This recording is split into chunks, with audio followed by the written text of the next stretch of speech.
성남은요, 서울 사람들이 굉장히 부러워해요, 사는 사람. 그리고 성남에 가면 아파트촌에 있는 부자 아줌마들이 이재명 시장을 좋아해요. 아까 말했지 않습니까? 작년에 시정 만족도 조사 결과는 79.9였습니다. 근데 분당이 더 높았어요. 본시가지보다. 실제로 보니까 동네 청소 잘하지. 네. 제가 청소 정말 열심히 하거든요, 동네. 공원 이런데 화장실에 날파리가 죽은 사망 추정 시간을 다 계산을 합니다. 이 12시간 지났냐, 24시간 지났냐, 48시간 지났냐. 왜냐면 하루에 3번 청소하게 돼 있는데 가보면 날파리가 죽은 상태를 보면 알 수 있어요. 그 제가 다니면서 이렇게 확인을 하죠. 깨끗하게. 관리 행정을 잘 하는 거죠, 열심히.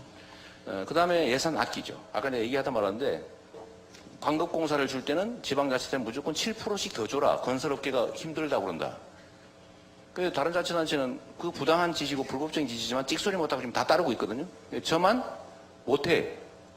거부를 하니까 거기서 예산이 아껴지잖아요.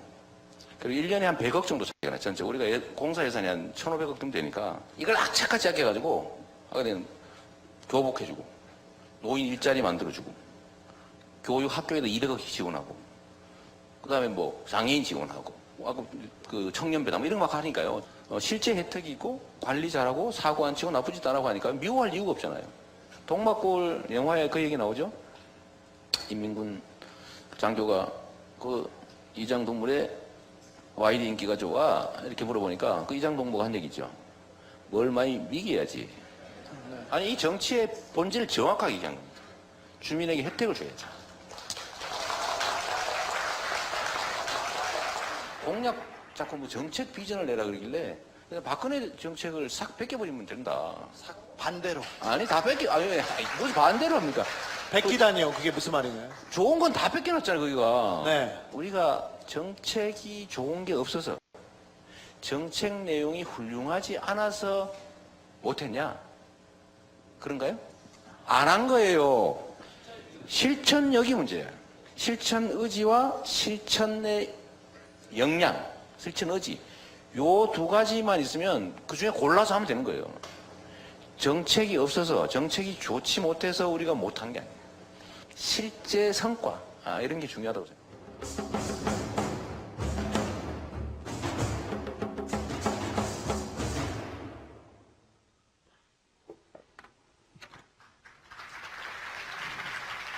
네. 동영상에서 미니 강의를 이미 다 해버리신 것 같습니다. 네. 근데 지나온 삶을 보면 그가 어떤 사람이고 앞으로 어떻게 살지, 이렇게 보인다고 많이 얘기하죠. 그만큼 이재명 시장님에게, 거는 기대 굉장히 큰 것 같습니다. 이제 중요한 순서가 기다리고 있습니다. 가장 중요한 순서죠. 오늘 저는 여기 참석하신 많은 분들께 부탁드리고 싶은 게요. 이재명 시장님의 머리와 그 다음에 신발을 자세히 봐주시면 좋겠습니다. 네.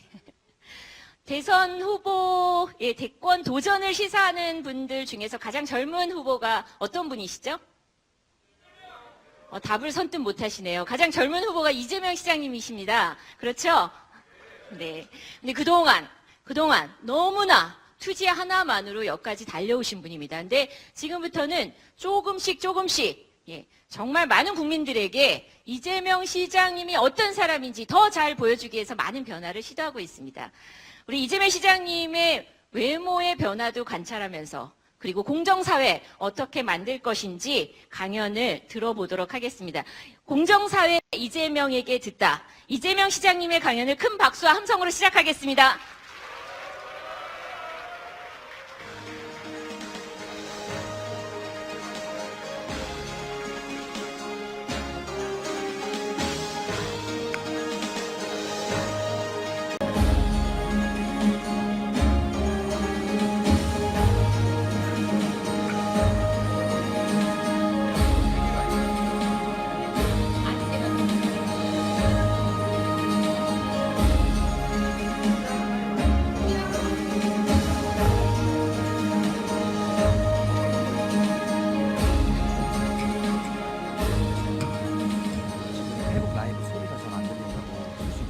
소리는 안 나는데 지금.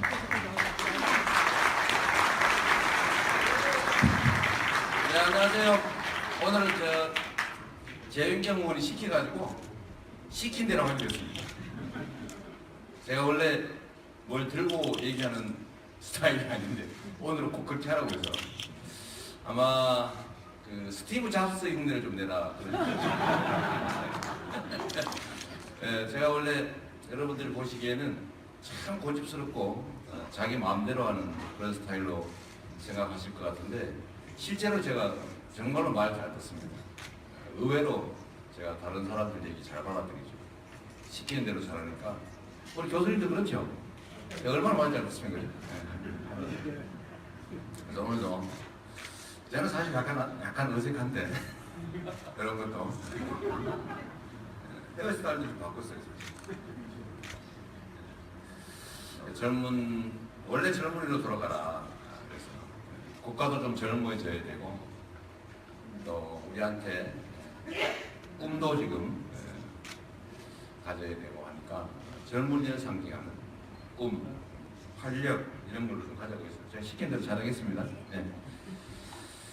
네. 아까 미리 우리 재민경 의원이 들었던 것처럼 저는 주빌리은행 은행장입니다. 유종일 박사하고 공동 은행장을 맡고 있는데 저는 처음부터 우리 재민경 의원이 의원 아닐 때 이 일을 시작하셔서 성남 FC의 공식 후원이 주빌리 은행입니다. 돈을 받는 게 아니라 돈을 주고 있죠. 주빌리 은행을 저희가 홍보하고 이제 공익 광고를 하는 거죠. 성남시에서도 처음으로 모범을 해가지고 주빌리 은행 소각 작업을 했습니다. 저희가 나중에 기회가 있으면 서민 비탄감 이 프로젝트도 공식적으로 제기할 텐데 정말 자본주의 사회가 웃기는 것이 실제로 예를 100만 원을 쓰면 100만 원 이상의 효과가 있는 게 분명한데 돈을 쓰질 않습니다. 그 대표적인 게 사실 서민금융이죠. 지금 우리나라에 350만 정도의 연체자가 있고 그 중에 장기 연체해서 그러니까 한 10년 정도 연체해서 돈도 못 갚을 뿐만 아니라 신용불량이니까 취직도 못하고 계좌도 계산을 못하고 그러니까 자기 이름은 아무것도 못하고 그리고 세도 못하고 주민등록도 못하고 도망을 다녀야 됩니다. 이런 사람이 100만 명이 넘는다고 하는데 사실 사람이 이런 상태가 되면 정부에서 지출이 늘어나게 됩니다. 첫째로는 복지 지출해야죠. 두 번째는 그 사람이 일을 공식적으로 하는데 세금을 전혀 걷을 수가 없습니다. 그다음에 현장에서 보면 노동력이 사실상 사라지는 결과를 빚죠. 그러면 이제 저기 서울역 같은 데 가서 노숙하고 그렇게 되는 거죠. 근데 여기를 이 사람들이 지고 있는 빚을 보통 예를 들면 1,000만 원이다. 그럼 원금이 그러면 한 10년 지나면 그게 이자 포함해서 한 3,000만 원 돼 있어요. 근데 이 3,000만 원 돼 있는 상태인데 갚을 길이 없죠. 근데 이게 묘한 게 이 채무자한테는 그게 3,000만 원짜리 정말 벗어날 수 없는 채무인데 채권자는 그게 쓰레기입니다. 그러니까 원금의 보통 0.5% 내지 1%에 주고 팔고 사고 팔고 해요. 그러니까 1,000만 원짜리면 10만 원 또는 5만 원에 사고 팔아요. 그러니까 돈 받아 괴롭혀서 돈 받아보고 안 되면 또 싸게 팔고 그럼 또 막 괴롭혀서 돈 받아보고 안 되면 또 싸게 팔고. 그러니까 이거를 간단하게 10만 원 주고 사서 없애버리면 10만 원이면 그 사람이 채무를 완전히 면제받고 정상적인 경제활동을 할 텐데 그럼 그 사람에 대한 복지 지출 필요 없죠. 관리 비용 필요 없죠. 그 사람이 일하면 세금 내죠. 경제적으로 보면 노동자들이 추가 공급되니까 얼마나 좋습니까? 100% 이익되는 사업인데 절대 안 해요. 왜? 우리 김무성 대표님 말씀대로 국민이 나태해질까. 그분이 하신 말씀이죠. 진짜로 최고위원회에서 국민이 나태해진다. 게을러진다. 버릇 나빠진다. 그런 겁니다. 간단히. 자, 이런 거 자꾸 해주면 나중에 습관된다. 그런 거였는데 참 이게 슬픈 일이어서 저는 아주 소액만 투자해도 우리 소위 기업 부실을 구제하기 위해서 169조 7천억인가 라는 엄청난 돈을 투자했는데 서민들의 비탄감을 위해서 돈을 쓴 일이 없는 것 같아요. 제가. 그 중에 100분의 1만 썼으면 웬만한 장기 신용 불량자들 다 부재하고 남았죠. 국가가 해야 될 일이 바로 이런 거죠. 뭐 우리 재영경 의원이 만들어준 얘기에 의하면 이 60만 원 못 갚아가지고 유치장에 잡혀가기도 하고, 뭐 법원에 불려다니는 기본이고, 집에 막 수색 끝나니고, 소위 유체동산 압류 이런 거 하기 위해서 집에 열쇠로 따고 들어오고 그런 고통을 겪는 사람들이 실제로 있습니다.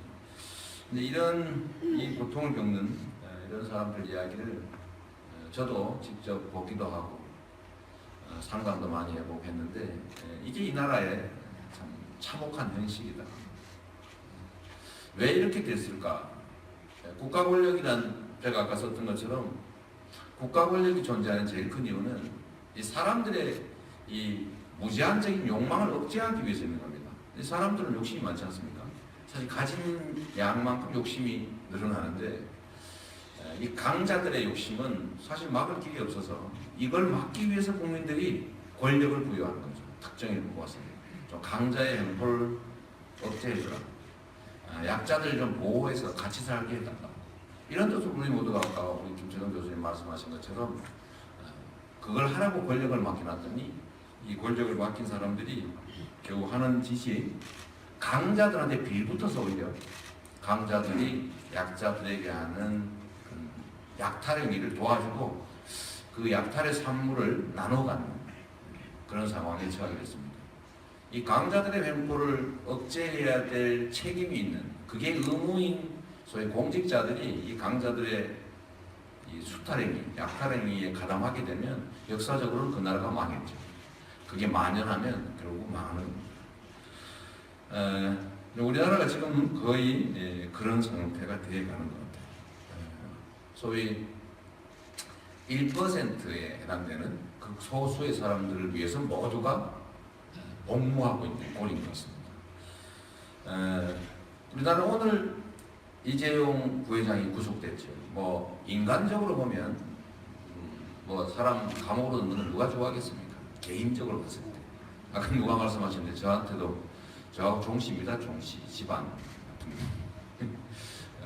뭐 워낙 먼 사이긴 하지만 뭐 그런 걸 얘기하자는 건 아니지만 하여튼 인간적인 측면에서는 안타까운 일이긴 한데, 그래도 이 나라가 국가 권력과 손을 잡고 부당하게 세습하고 세금 내지 않고 특혜받고 온갖 범죄 저질러도 처벌받지 않고 마치 특권층처럼 행세해 왔는데 아마 처음으로 당해보는 일일 겁니다.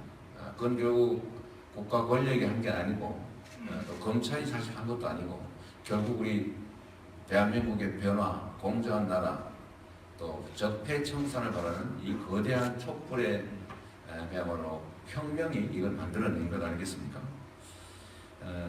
대한민국이 그렇다고 해요. 1%들에게는 이런 천국이 없고 나머지 대부분의 사람들에게는 이렇게 살기 어려운 나라가 없다. 오죽하면 우리의 젊은이들이 헬조선이라고 자기의 조국을 욕하겠습니다. 헬조선, 지옥 불반 이렇게 말하죠. 하다못해 중소기업 경영하는 사람들은 아이템 좋고 능력되면 무조건 해외로 나가서 해라. 국내에서 하다가 다 뺏긴다. 기술 개발할 수 있는 아이템이나 능력 있는 사람도, 제가 판교에 우리 성공한 IT 기업가들이 많아서 가끔 보는데 그분들이 저녁을 먹을 때 가끔 저한테 그런 얘기를 해요. 자기는 후배한테 절대로 대한민국에서 창업하지 말라고 얘기합니다. 정말로 안타깝고 미안한 얘기긴 한데 아이템 좋고 실력이 있으면 다 미국이나 유럽으로 가라. 대한민국에서는 하면 다 뺏긴다. 나중에 후회하니까 가라고 자기가 권하면서 그렇게 가슴 아프대요. 자기하고 같은 생태계 안에서 진짜 서로 도와가면서 하면 좋겠는데 자기는 이렇게 살아남아서 성공했지만 이건 그야말로 우연에 가깝고 대다수는 다 뺏긴다. 소위 기술 탈취당하고. 근데 그 기술 탈취하는 사람들이 같은 급의 사람들이면 어떻게 규제가 되는데 강자들인 경우, 대기업인 경우, 특히 재벌인 경우 여기는 뭐 고발해도 소용없고 또 뭐 재판에도 이기는데 막 법원은 그래도 좀 이겨주니까 이기는데 한 5년 걸리고 한 5년 지나면 아무짝에 쓸모없고 배상받는 금액이라고 하는 게 이때까지 있던 재판 비용에도 못 미쳐서 뭐 패가망신해버린 거죠. 그냥 뺏기고도 말을 못하는 거예요. 왜냐하면 그 실상을 다 봤으니까. 이런 나라에 과연 희망이 있겠냐, 경제가 살겠느냐. 강자의 횡포가 횡행하는 것은 그야말로 생태계라고 하는 게 있을 수가 없고 결국 망하는 것밖에 없는 거죠. 참 안타까운. 지금 이제 대통령에 대한 탄핵 이제 의결이 됐고 이제 헌법재판소가 심의를 하고 있긴 한데 과연 뭐 그 결과가 어떻게 될지는 저도 잘 모르겠습니다만 된다고 봐야 되겠죠. 된다고 봐야 될 테고 놀랍게도 탄핵 의결하는 날 탄핵 찬성률이 78.2%인가 그랬는데 정확하게 300명에 78%가 찬성해가지고 233명이 34명이 찬성했죠. 참 놀라운 일입니다, 그죠? 통과는 됐는데 헌법재판소에도 아마 통과될 것이다. 왜냐하면 이 국민들의 강렬한 열망 이걸 아마 무시하기 어려울 겁니다. 그런데 이 탄핵이 최종적으로 된다 한들 과연 이 나라가 변하겠느냐? 대통령 쫓아내면 다 변합니까? 뭐 안 쫓아내는 것보다 쫓아내는 게 낫긴 할 텐데 쫓아내면 확 변해서 새로운 세상이 열리나요? 그렇지 못하겠죠. 그래서 이 새로운 변화, 진짜 변화를 만들어 우리가 좀 더 투자하고 노력해야 될 것 같습니다. 오늘 이재용 부회장이 구속영장을 청구한다고 하니까 제가 요 얘기만 좀 잠깐 하고 또 다른 얘기를 하도록 하겠습니다. 오늘은 사실 경제 얘기를 주로 하고 싶었는데 이건 지나가는 얘기로 하나의 국가 공동체가 있으면 그 국가 공동체에서 소위 공적 역할을 하는 공직자, 공무원 또는 정치, 행정, 관료 뭐 이런 쪽이 하는 원래 기본적인 역할은 그야말로 공정한 질서를 유지해 주는 게 최고의 의무입니다. 국가라고 하는 게 국가가 막 나서서 뭐 새로운 전혀 좋은 나라 막 만들고 이런 게 아니고 그 국가가 하는 게 아니라 그 국가 구성원들이 하는 것이죠. 국가가 하는 것은 국가라고 하는 하나의 공동체, 그릇을 아주 튼실하게 잘 유지하고 그 안에서 그 각 구성원들이 자기의 능력과 소질, 꿈을 펼칠 수 있도록 잘 펼칠 수 있도록 상황을 만들어주는 거죠. 그 안에서 예를 들면 개인이든 기업이든 뭐 과학자든 문화예술이든 자기의 능력과 자질을 뭐 이런 걸 펴는 거죠. 그렇게 할 수 있도록 하는 게 국가의 의무, 공직자들의 의무입니다.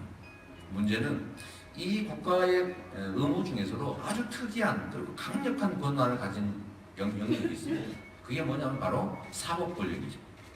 사람들 사이에는 기본적으로 갈등이 발생하고 이 발생한 갈등을 조정하고 또 조정해서도 안 되면 최후로 마지막 국가의 힘으로 강제하는 것이 바로 사법 권력이거든요.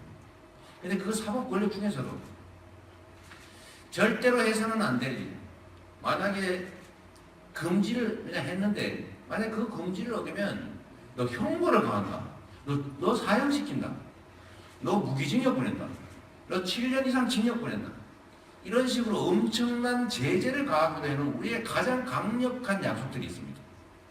그걸 형사법이라고 하잖아요. 위반하면 도덕적으로 비난하는 정도가 아니고 비교하고 혼나는 정도가 아니라 심하게는 목숨을 뺏을 수도 있다.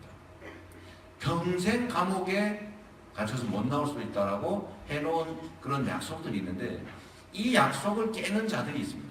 간이 군 거죠.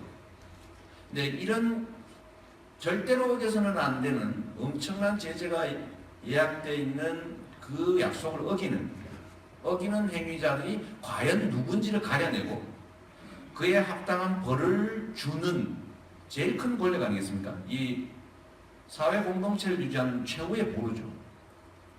이 마지막 권력은 가장 깨끗해야 돼요.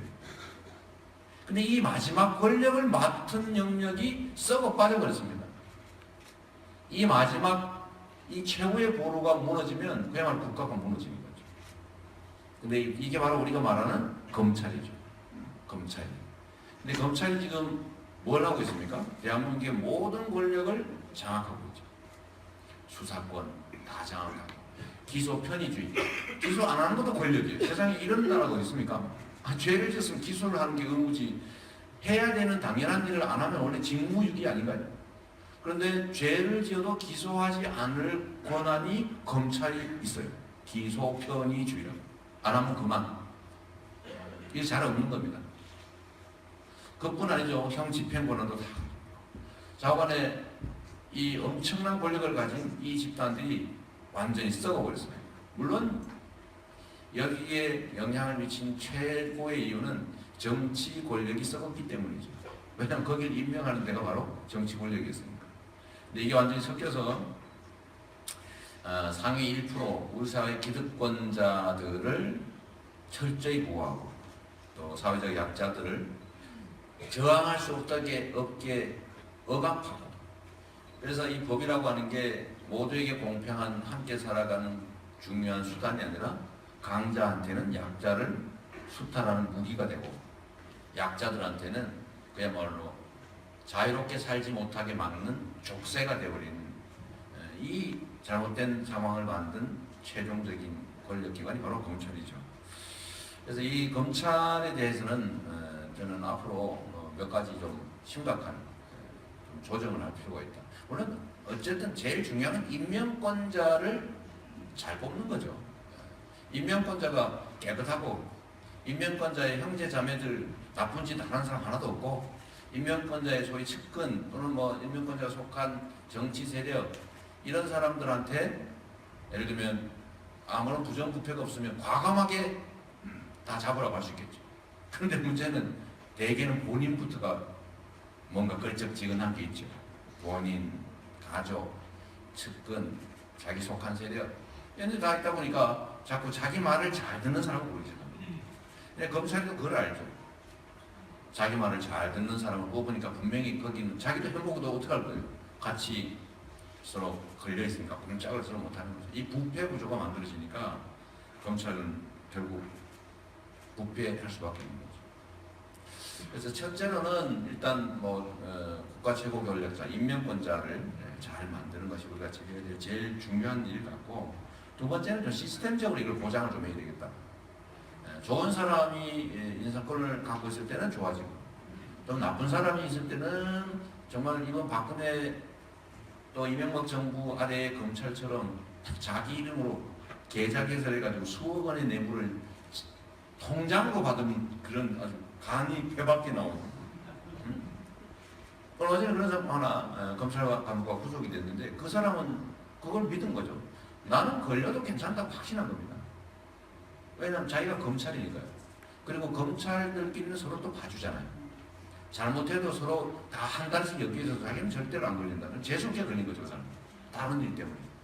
그래서 어쩔 수 없이 잡혀서 구속이 됐는데 이런 일이 생기지 않도록 하는 방법은 국민에 의한 직접 통제가 좀 가능하면 좋겠다. 그래서 검찰총장은 지금 헌법에 직접 임명하고 계시니까 좀 놔두더라도 각 지방검찰청에 검사장은 좀 주민이 직접 선출할 수 있게 하는 게 좋겠다. 주민 직선제, 검사장 직선제 도입하고, 두 번째는 당연히 권력은 상호 견제할 수 있어야 됩니다. 권력은 독점하면 부패한다. 이게 우리 교과서에 나오는 얘기입니다. 그래서 경찰과 검찰 간의 수사권을 좀 조정해서 상호 견제할 수 있게. 세 번째는 당연히 고위공직자를 수사할 수 있는 제3의 수사기관. 요즘 많이 나오는 고위공직자 비리 수사처, 공수처 이런 것도 좀 만들 필요가 있을 것 같아요. 저는 검찰이 이 나라 정의를 지키는 마지막 보루인데 이게 썩다 보니까 아무도 이 나라의 법을 믿지 않게 됐어요. 그래서 위반을 많이 해서 많이 돈을 버는 사람은 절대로 처벌받지 않는다.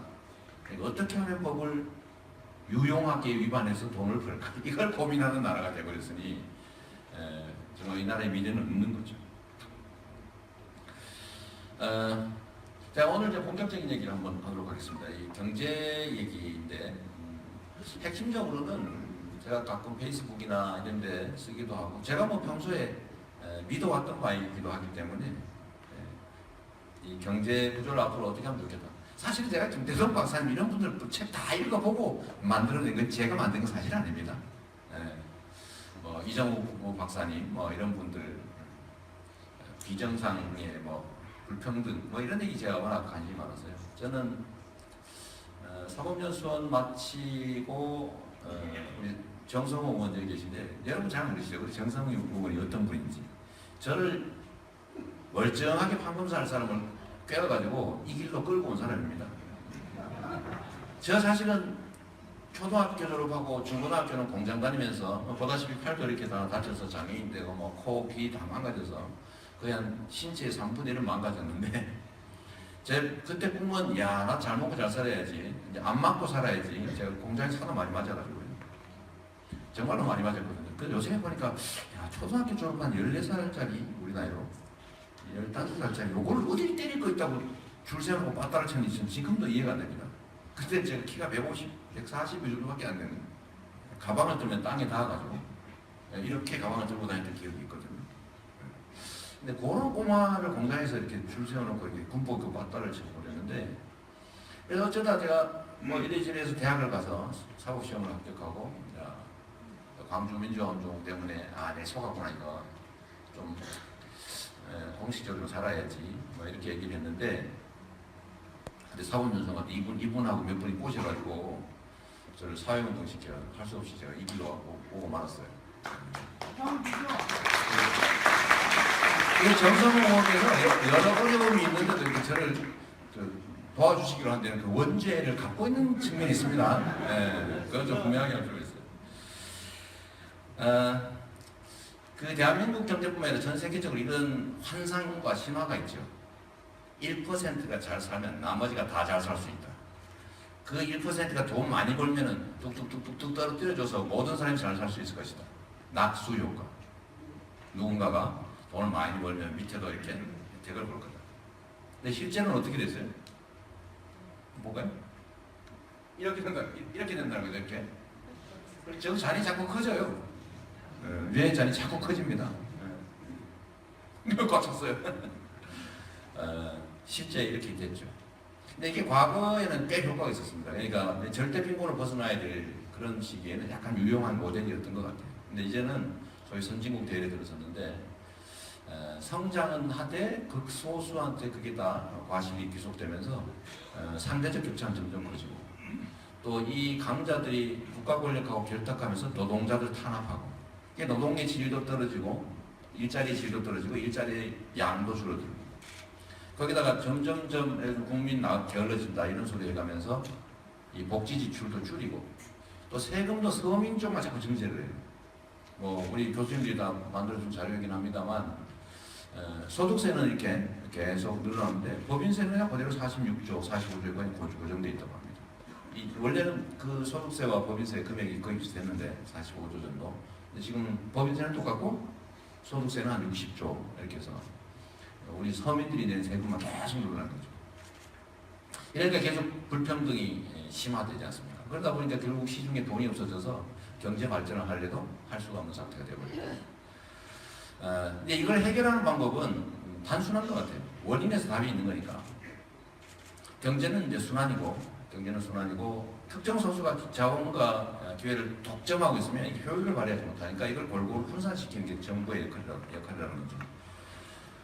그래서 우리 다수 국민들의 가처분 소득을 좀 늘리는 게 필요하겠고 또 두 번째는 일자리의 수준을 좀 높여서 월급도 좀 많이 받게 하고 좀 더 안전한 환경에서 일하게 하면 저 일자리 수준도 높아질 뿐만 아니라 국민들의 가처분 소득도 늘어나는 거죠. 또 우리나라처럼 뭐 52시간 이상 일하는 사람이 뭐 350만 명이 넘고 또 전 세계에서 실제 통계로는 멕시코를 제치고 1등일 거라고 하는데 공식 통계는 멕시코 다음으로 2등으로 일을 많이 한다고 해요. 그럼에도 불구하고 여하튼 2등이라고 해도 엄청나게 일을 많이 하는데 이 노동시간을 좀 줄이면 일자리가 자동적으로 늘어났어요. 이것만 해도 뭐 통계상으로 보면 52시간 불법 노동, 초과 불법 노동만 제한해도 33만 개 정도 일자리가 생긴다고 합니다. 그리고 노동조합들 좀 지원해가지고 파업도 좀 하게 하고 노동조합 조직임금도 올리고 현장에서 불법 노동하고 초과 근로 불법적으로 시키고 임금 안 주는 이랜드 같은데 다 찾아가지고 일일이 찾아가지고 다 월급 적게 주고 있으면 막 처벌하고 이러면 노동자들의 보수가 올라가니까 일자리의 질이 좋아지겠죠. 일자리도 늘어나고. 근데 그 중에서도 저는 이게 제일 중요하다고 생각하는 거죠. 이 복지 지출을 늘려야 됩니다. 이미 뭐 아까 말씀하신 것처럼 뉴딜 정책의 핵심이 그거죠. 기업을 공정한 경쟁을 하도록 강자의 횡포를 부릴 수 없도록 제재하는 것. 그리고 너무 많은 이익을 독점하고 있으니까 그 이익에서 세금을 좀 많이 걷는 것. 이 걷은 세금으로 일자리 해주고 복지 지출 늘리고 노동조합을 강화하고 노동자 보호를 확대해서 노동자들의 소득을 늘려서 중산층을 만든다. 이게 그때 당시 정책이었는데 우리도 이걸 베껴서 지금 해야 될 때가 된 것 같아요. 노동 얘기는 이제 일단 그만두고 제일 중요한 정부의 역할 중에 제일 중요한 이제 복지 얘기를 잠깐만 하겠습니다. 그래서 오늘은 복지 정책 중에서 다른 거 다 빼고 우리 사회가 새로 도입해야 될 기본소득 얘기를 잠깐 좀 하도록 하겠습니다. 기본소득 뭐 여러분도 다 아시죠? 자세한 설명 제가 할 필요가 없을 것 같고 이게 훨씬 더 일반적인 복지 정책보다는 경제 성장에 더 도움이 되더라. 실험 결과도 있다는 겁니다. 국민들 소득을 올리는 데 도움이 되고 똑같은 돈을 쓰는데 낫더라는 거죠. 4대 강보다 훨씬 낫더라. 그래서 이 기본소득을 우리가 좀 도입을 하면 저항이 많죠. 재원을 어디서 마련할 거냐? 재원을 어디서 마련할 거냐? 뭐 결국 두 가지죠. 정부 재정을 아끼는 방법. 두 번째 세금을 늘리는 거죠. 우리나라의 소득 격차가 연소득 격차가 상위 10%가 약 45%의 소득을 차지하고 하위 50%가 5% 갖고 나눠 갖고 있고 또 국가자산, 국가의 부의 66%를 10%가 가지고 있고 50% 하위 50%는 2% 갖고 또 나눠 갖고 있고 이러죠. 이 너무 소득 격차도 크고 그게 쌓여서 자산 각 격차도 크니까 이거를 좀 교정을 해야 되겠다. 교정을 하는 방법으로는 여러 가지가 있지만 일단 너무 많이 가진 측의 소득 부분에 대해서 과세를 좀 해야 돼. 증세하자. 법인세를 증세하자는 거죠. 그래도 모든 법인에다 하면 또 약간 좀 그러니까 많이 버는 데만 500억 이상만 법인세 증세하면 약 평균 15조 정도 벌을 수 있다고 합니다. 8%만 증세하면 10억 이상 버는 초고소득에 대해 고소득의 10% 정도 포인트 정도 증세하면 한 2조 4천원. 이 정도를 만들 수 있고 또 뭐 다른 것도 있지만 대충 이 정도 하고 정부 예산이 400조인데 한 7% 정도만 조정하면 28조 정도 만들 수가 있습니다. 한 30조 정도. 그래서 이걸 가지고 저희가 하고 싶은 거는 기본소득을 부분적으로 일단 도입한다. 기본소득을. 그래서 대개 한 28조 원 정도를 100만 원씩 2,800만 명한테 지급을 하는데 그 대상은 출산 지원이나 교육 지원을 하기 위해서 0세부터 19세까지 또 20세부터 29세까지 청년들 어려우니까 60세, 65세부터 그 다음 그러니까 노인 빈곤이 워낙 심각하니까 그 다음에 특수한 계층으로 장애인들을 전원 100만 원 정도 지급하고 농민이 지금 수출 대기업들 때문에 희생당이지 않습니까? 그래서 그러나 또 전략산업으로 중요하니까 농어민 쪽에 100만 원씩 지급하고 하면 가구당 대개 평균적으로 한 200 몇십만 원 정도 시골에 5명 정도 가구원이 있으면 한 500만 원 정도 1년에 받을 수 있으니까 적은 돈이 아니죠.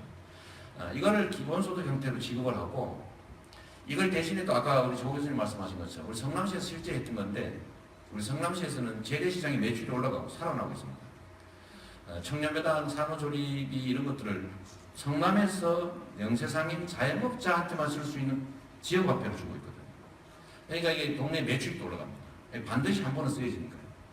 그래서 이거를 기본소득으로 좀 도입해서 정부가 마음만 먹으면 지금 당장이라도 할 수 있으니까 당장이라도 할 수 있으니까 이게 경제살인데 크게 도움이 될 거라고 생각해요. 즉 국민들의 가처분 소득을 늘리는 거죠.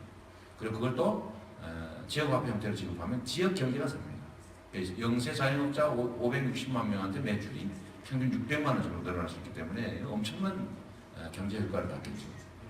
수치상으로도 예를 들면 뭐 고용 유발 효과나 생산 유발 효과는 뭐 워낙 많으니까 제가 순전히 생략하도록 하겠습니다. 그래서 이 기본소득을 도입해서 경제를 살린다. 일단 증세가 필요 없는 상태, 현재의 재정 수입만으로도 조정을 해서 충분히 할 수 있습니다.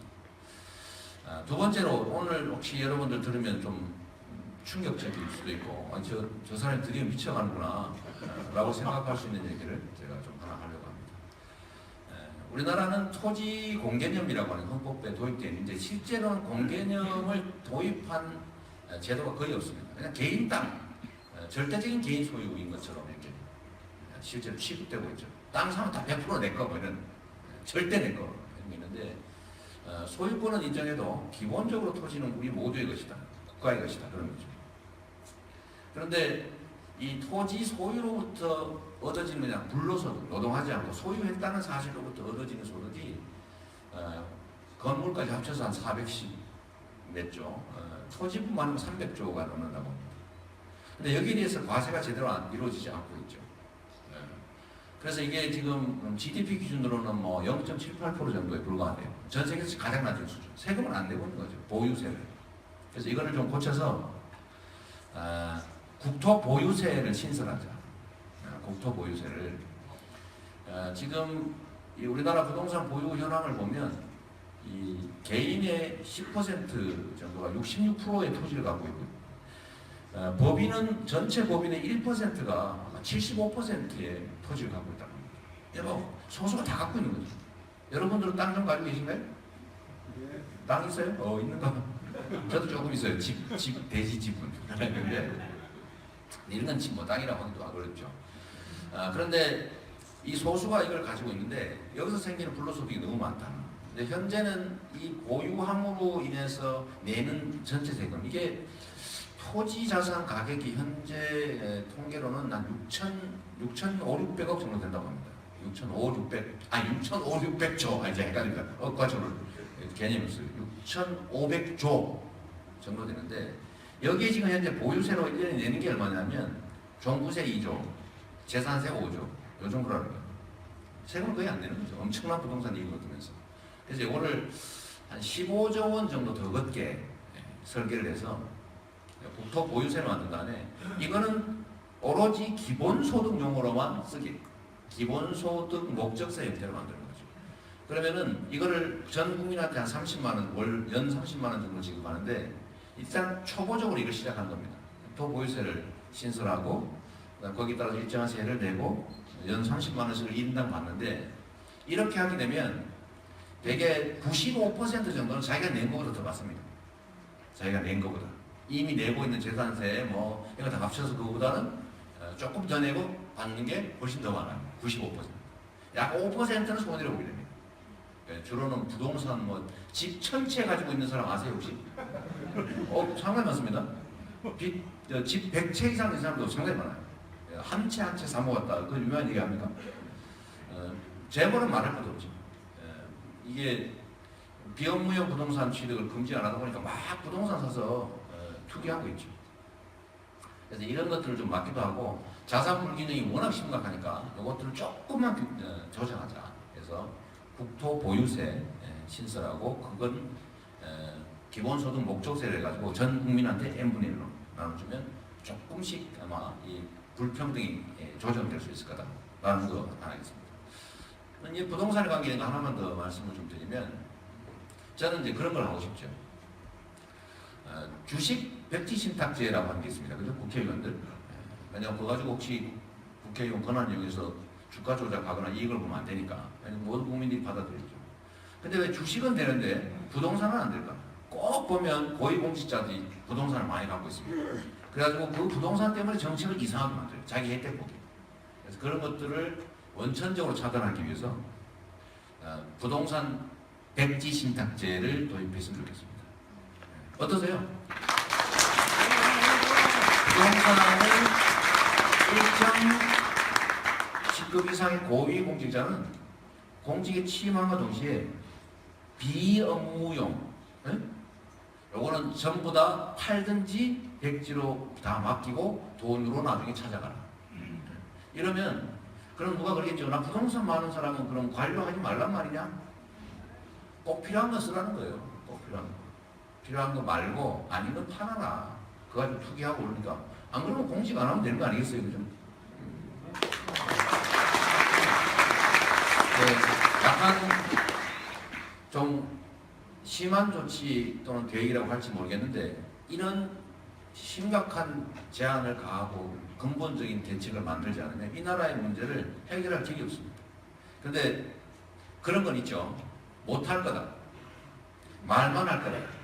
근데 저는 할 수 있습니다.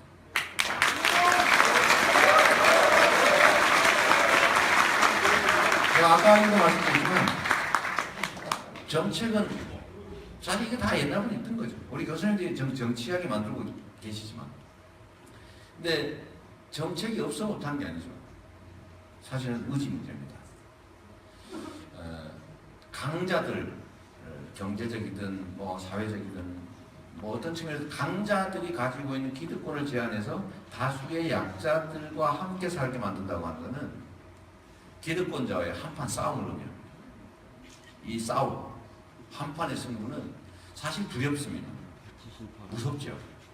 실제 피해를 입을 수도 있어요. 저도 피해 많이 입었어요. 싸우다가 감옥도 가고 수배도 돼가고 협박당해가지고 제가 집주머니에 가스총 3년 동안 차고 다닌 적도 있습니다. 죽인다 그래서. 박근혜 특혜 분양 사건 기억하실지 모르겠는데 그 죽인다고 해가지고 실제로 총기 소지 허가받아서 대주머니에 가스총 3년을 차고 다녔어요. 무서워서. 뭐 예를 들면 그 말고도 많지요. 그래서 이건 결국 의지의 문제다. 실천할 생각이 있느냐, 강자들과의 유착이 있냐 없냐, 강자들의 그 저항을 뚫고 나갈 용기가 있느냐, 그 문제인 것 같습니다. 우리 용기를 가지고 한번 이 문제를 한번 돌파해 봤으면 좋겠습니다. 네, 감사합니다.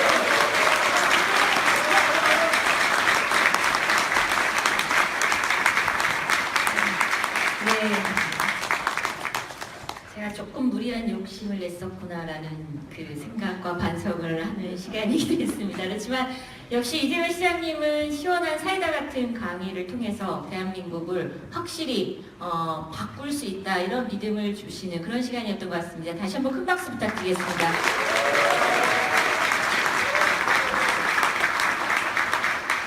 저는 이렇게 해서 1부 순서를 마치도록 하고요. 2부를 진행하실 김영진 의원님을 큰 박수와 함성으로 모시도록 하겠습니다.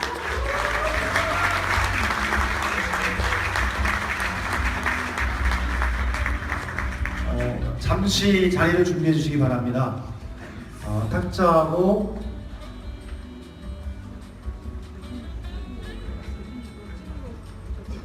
네, 오늘 같이 오신 교수님들께서 간략하게 또 여러분들께 준비하신 자료를 같이 발표하고 여러분들 의견을 듣고 하는 시간을 대략 짧게 한 30분 정도 여기 갖고서 오늘 정책 토론회를 마무리하도록 하겠습니다. 오늘 같이 해주실 분은 이한주 교수님, 전감수 교수님, 문진영 교수님, 정승일 박사님, 나성철 변호사님 이렇게 5분이 올라오셔서 여러분이 지명해 주시는 질의사항에 관해서 3분 정도 간략하게 답변하시고 그리고 궁금하신 사안을 답변하는 형태로 진행하도록 하겠습니다. 지금 자리가 준비됐으니까 지정된 자리로 교수님들과 박사님께서는 앞으로 나와주시기 바랍니다.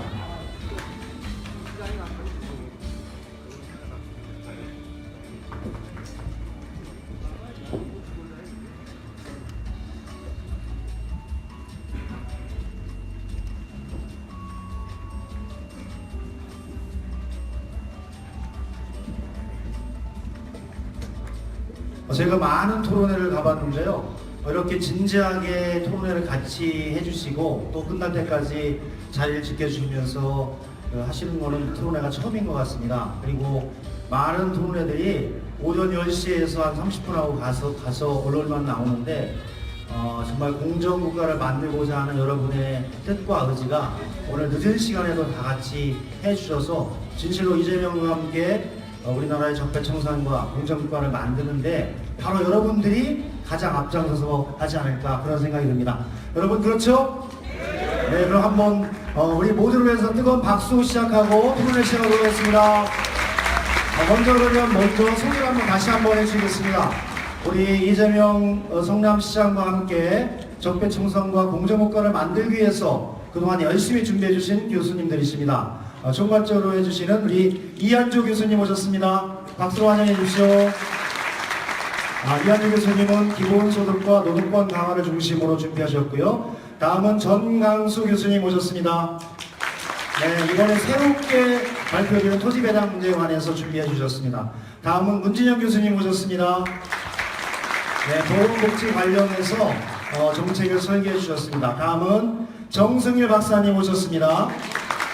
네, 한국형 뉴딜과 공정경제 관련해서 정책을 준비해 주셨습니다. 마지막으로 사법개혁, 검찰개혁을 준비하고 계시는 우리 나승철 변호사님 오셨습니다. 네, 이렇게 5분과 이재명 시장님 같이 하고요. 압축적이고 빨리 진행하도록 하겠습니다. 새로운 방식, 여러분이 근래에 보지 못했던 새로운 방식으로 진행하도록 하겠습니다. 화면 틀어주세요. 네, 보셨어요? 네, 뭐라고 쓰여있죠? 예, 공정국가 적폐청산 보이세요? 네, 여러분이 이 8글자 중에 여러분이 지정해주는 산안에 타고 올라가서 발표되면 그거 관련해서 준비하신 교수님이 3분에서 5분 사이 발표해 주시고 질의 있으면 그 질의를 답고 시장님 코멘트 있으면 하고 시장님은 아까 대체적으로 다 길게 얘기하셨기 때문에 총괄적으로 또 말씀을 해주시도록 하겠습니다. 자, 어떤 것부터 할까요? 국! 네, 그럼 국 한번 올라가 보겠습니다. 국!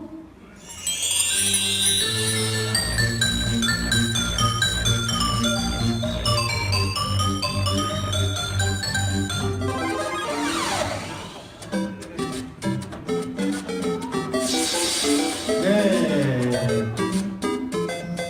한국형 뉴딜? 한국형 뉴딜? 네, 저인데요. 네. 어느 분이시죠? 네, 정승일. 아우, 네. 정승일 박사님께 뜨거운 박수 한번 보내주십시오.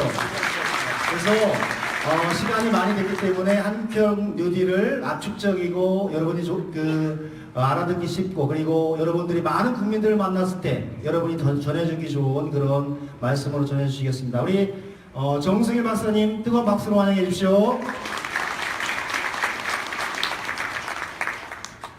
한국형 뉴딜을 얘기하려면 먼저 뉴딜에 대해서 얘기해야 되는데요. 1930년대에 대공황이 터졌고 그때 전 세계 그 양식 있는 사람들은 자본주의 경제 시스템이 이제 끝났다. 뭔가 새로운 사회주의라든가 이런 걸로 넘어가야 되지 않겠는가. 그런 의견이 굉장히 많았는데 미국의 루즈벨트는 이제 다르게 좀 생각을 했습니다.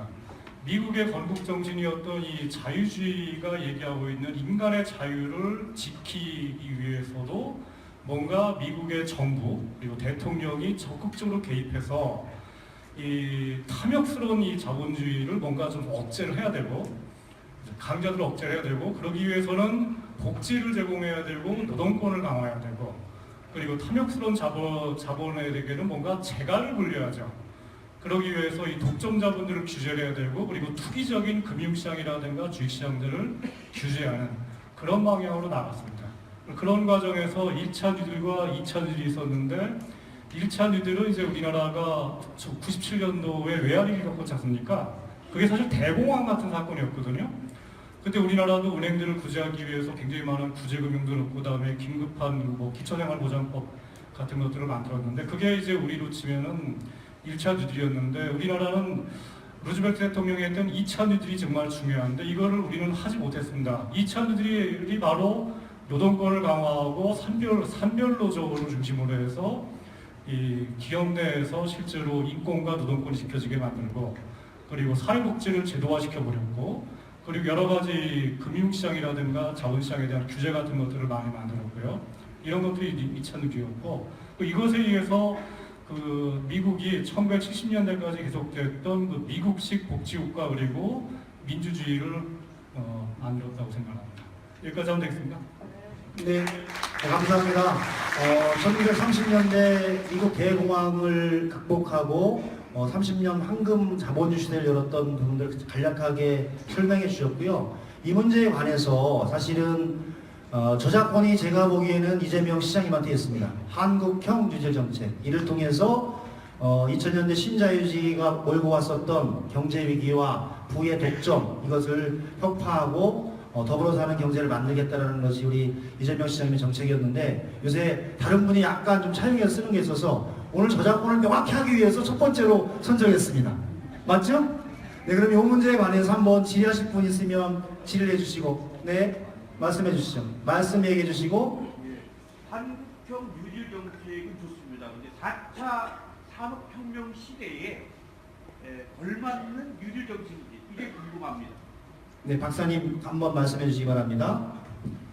4차 산업혁명이 지금 일어나고 있죠. 이 인공지능 같은 게 일어나고 있고, 그리고 이것에 의해서 가장 많은 그 영향을 받을 분들은 사실 공장 노동자라든가 건설업 그 노동자라든가 이런 분들이 아니고, 사실은 의사나 변호사 같은 이런 이 지능을 많이 쓰는 그쪽이라고 하고요. 그리고 이것에 의해서 많은 분들이 걱정을 하는 게 대량 실업이 일어나지 않을까 생각을 하시는데, 하지만 뉴딜 정책 때 했던 것 중에 하나가 노동시간을 단축시키는 그런 입법이었습니다. 그러니까 우리 이재명 시장님께서 얘기하신 것처럼 우리가 해야 될 과제 중에 하나가 이 노동시간을 단축해야 되죠. 그러면 일자리가 창출이 됩니다. 그 과정에서 기본소득의 4차 산업혁명에 의해서 해고된 사람 많은 분들이 실제로 채용할 수 있을 거라고 생각하고요. 또 한 가지 얘기를 하자면은 산업혁명이 만약에 일자리를 줄이기만 한다면 사실은 자본주의는 이미 끝났습니다. 1차 산업혁명, 2차 산업혁명, 3차 산업혁명이라는 게 있었고요. 그때마다 사실은 산업혁명에 의해서 새로운 기술이 나타나고 새로운 업종이 나타나기 때문에 그 영역에서 새로운 일자리가 창출되는데, 또 그게 저절로 안 되기 때문에 우리 이재명 시장이 님이 대통령이 된다면 4차 산업혁명을 오히려 더 가속화시키는 그런 정책을 통해서 IT를 키우고 벤처기업을 키우는 이런 것들을 해서 좋은 일자리를 더 만들어내야죠. 네, 그러면 이 문제에 관해서 요 대목에서 우리 이재명 시장님의 그 초지론이 있습니다. 넓은 목장에 염소와 그 젖소가 많이 풀 뜯어서 먹을 수 있는 그런 기초를 만드는 것이 필요하다라고 하는 색다른 논지로 이 문제를 한번 네. 풀어줬는데, 우리 이재명 시장님이 딱 1분에 관해 1분 정도로 네. 답변하시도록 하겠습니다. 네, 지키도록 하겠습니다. 그러니까 실제 4차 산업혁명 때문에 이제 많은 일자리가 사라질 것이다. 이게 이제 대체적인 예측이기 때문에 그때를 대비해서 꼭 기본소득이 필요한 겁니다. 그래서 예를 들면 예술가 중에 그런 분들 많다 그래요. 한 달에나 수입이 50만 원만 내 보장이 되면 진짜 시 쓰고 살고 싶다 이런 분 많대거든요. 그림 그리면서 내 마음대로 살고 싶다 이런 분 많아요. 그런 사람들 강제로 노동 현장은 몰아넣을 필요가 없지 않습니까? 그게 오히려 이제 우리 사회 발전에 도움이 될 테고. 그래서 4차 산업혁명에 대비하기 위해서라도 일부만 이렇게 특정해서 보완해주는 방식이 아니라 기본적인 소득을 보장해주는 이 기본소득제가 꼭 필요합니다. 네. 네, 큰건 수고하셨습니다. 네. 30초로 줄었습니다. 다음은 다시 한번 올라가 보겠습니다. 오늘 5가지 정책이기 때문에 시간을 이렇게 잘 정리해서 감사드립니다. 다음 여러분 아까 구글 선택하셨고 이번엔 어떤 문제를 한번 선택해 보시겠습니까? 크게 해주세요. 네? 네, 정으로 하겠습니다. 자, 정으로 한번 올라와 주시죠. 공정국가의 정. 자, 어떤 정책이 나올까요? 네, 국민 모습 올라가고 있습니다.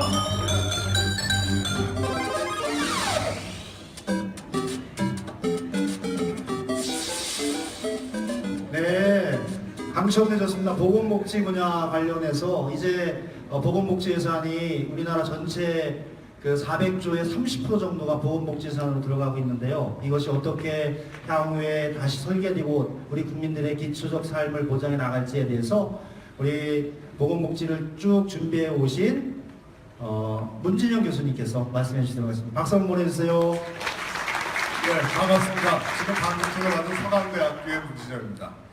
지금까지 이 공정한 사회를 위해서 이렇게 열기를 받으니까 정말 공정한 사회가 성큼 와닿는 것 같습니다. 공정한 사회를 하기 위한 가장 훌륭한 무기 중에 하나가 저는 보건복지라고 생각합니다.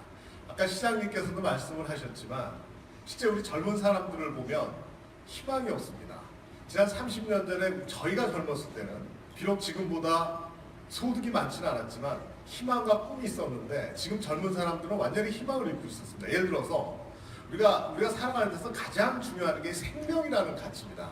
그런데 전 세계적으로 우리나라는 생명을 가장 많이 포기하는 나라입니다.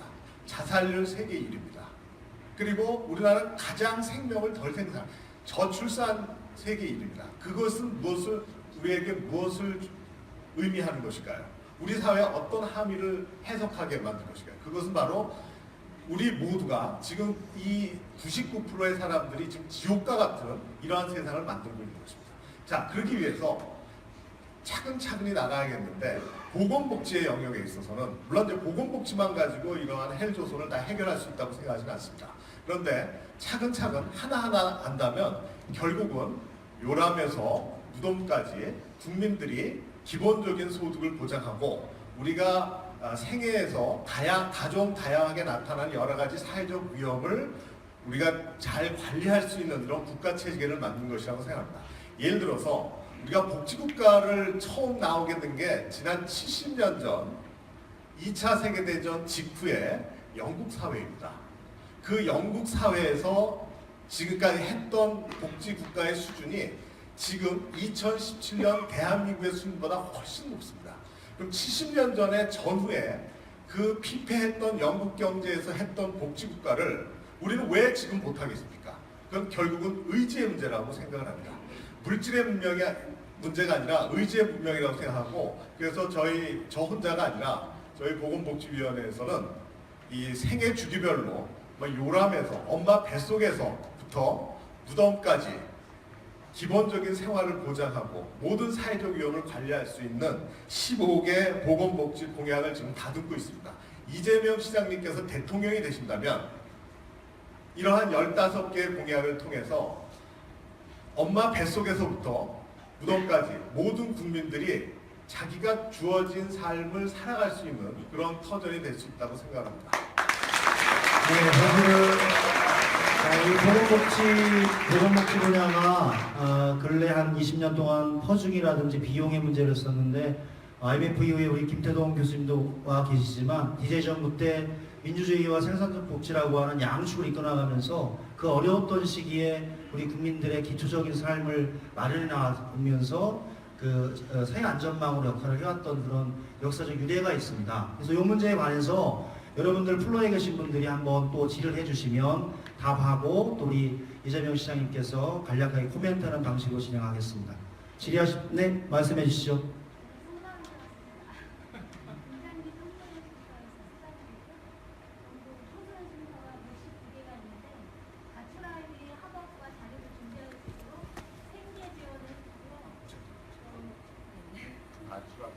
성남에서 온 성남시 여자중장기쉼터 오현자 서장이고요. 전국의 청소년 쉼터가 가출한 아이들을 위해서 여성가족부에서 지원을 하고 계시는데 119급 계획이고 제가 협의회 회장입니다. 근데 굉장히 복지가 중요한데 아이들이 학업도 하고 자립준비도 해서 저희가 한 80% 정도가 가정으로 갈등 조정해서 돌아가기도 하고 또 독립을 해서 살기도 하는데요. 굉장히 중요한 역할을 하고 있고 전국에서 성남시만 유일하게 지자체에서 5개 청소년 쉼터를, 그러니까 중장기 쉼터는 사실 마지막 경로인데 집이 없는 아이, 돌아갈 집이 없는 아이들이 또 생활하면서 독립을 준비할 수 있도록 돕는 그런 남자 여자 중장기 쉼터를 운영하고 계신데요.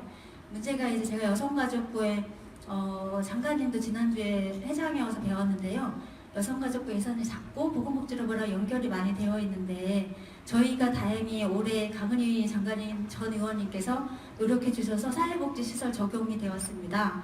굉장히 고무적인 일인데 예산을 신청을 해도 여성가족부 자체가 예산이 너무나 작고 또 인식이 많이 되어 있지 않아서 많이 안 되는데 청소년들이 선거할 수 있는 그런 만 18세 요새 선거권 갖게 해달라는 그런 많은 청원들이 있는데 그 부분이 없다 보니까 선거권을 갖고 있지 않기 때문에 많이 불이익을 당하고 도움을 받지 못하는 경우가 너무 많고 청년 일자리 또 학생들 여러 가지 심리적 스트레스, 자살률 지금 한 굉장히 오랜 동안 자살률 1위, 자살이 사망 원인의 1위거든요. 20대, 30대, 40대, 50대 이런 문제에 대한 그런 생각 고민이 많이 필요한 것 같고 청소년들이 선거권이 군대 가는 연령에 동일하게 굉장히 젊은 시기를 굉장히 고생하고 힘든 그런 여정을 겪는데 그런 부분에 대한 고민을 많이 해주셨으면 감사하겠습니다. 네, 이 문제는 이제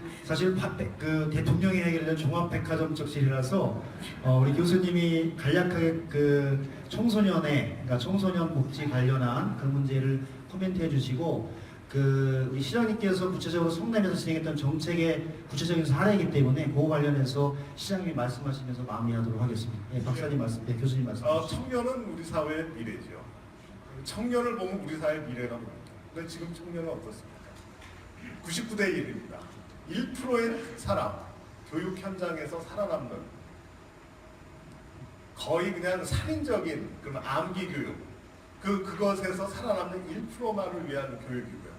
그 교육 속에서 그럼 과연 1%는 행복할까요? 저는 그 1%도 전혀 행복하다고 생각하지 않습니다.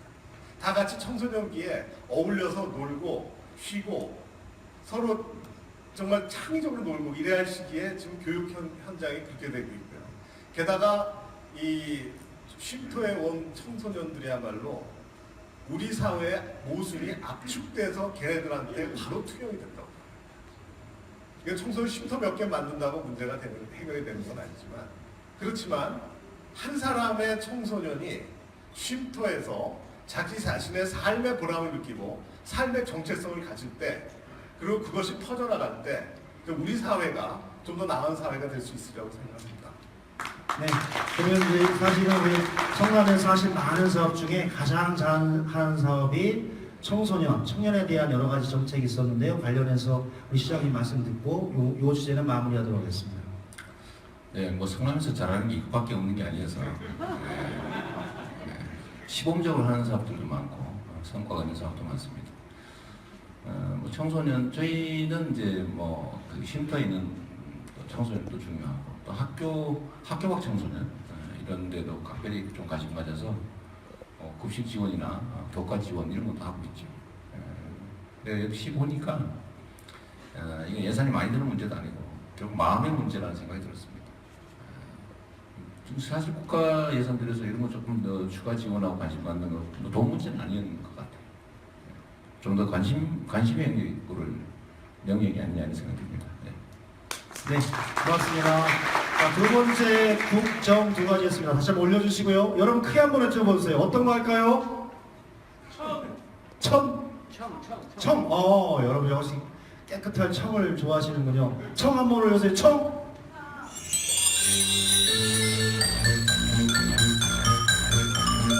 올라갑니다.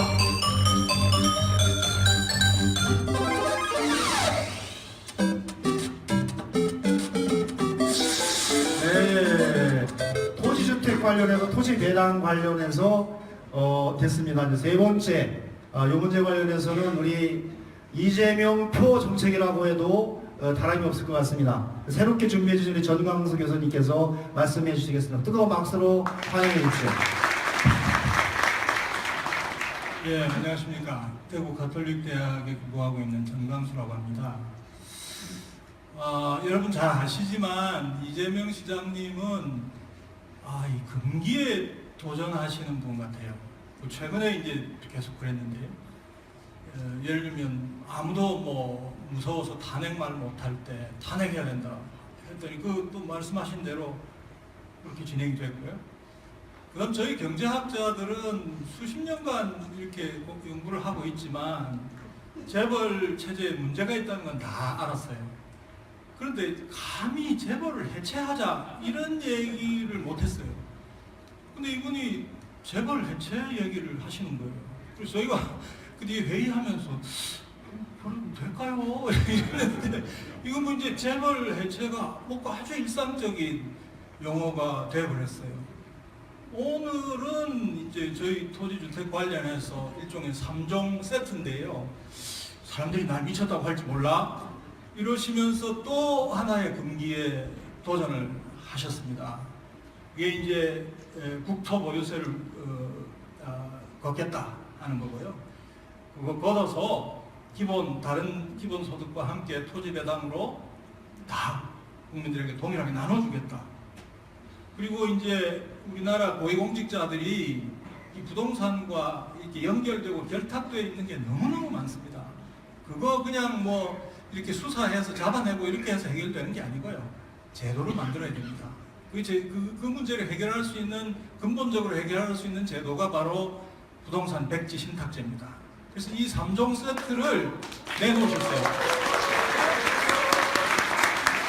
아마 여러분 들을 때 저거 되겠나 이렇게 생각하시는 분들이 여기 많이 계실 겁니다. 근데 지난 몇 번의 경험에 비추어 봐서 이것도 상당히 이제 많은 분들의 입에 오르내리면서 그냥 상식적인 정책으로 조만간 바뀔 거라고 생각하고, 이재명 시장님도 본인은 사람들이 날 미쳤다고 할지 몰라 하는 얘기는 뭡니까? 이거 좀 겁난다는 얘기 아니겠어요?